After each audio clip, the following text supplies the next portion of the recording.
This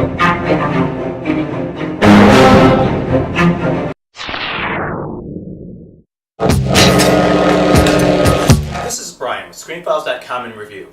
I mentioned earlier that anthologies are difficult. Reason being, each is like an individual movie, as I said before. And so it's hard to keep that momentum going. I've never seen an anthology series, even a Twilight Zone, that didn't have occasional clunkers. Occasional episodes that were just, they weren't terrible, but they didn't meet the standards of everything else. And I might have found it with Love, Death, and Robots. And that episode is more than likely When the Yogurt Took Over.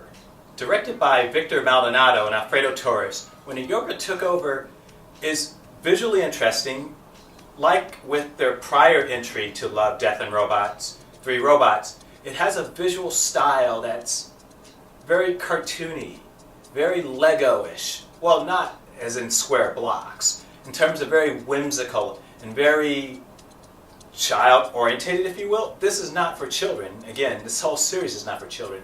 But this style of animation would be popular among children if they weren't doing things like, I don't know, boiling babies.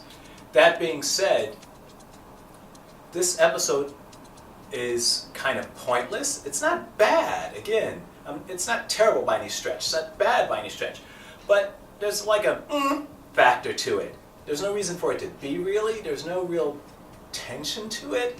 It just kind of is. It's a bit stagnant. But you judge. But for me, When the Yogurt Took Over has to be the weakest episode thus far, and I'm almost halfway through. This is Brian with ScreenFiles.com and review. Peace.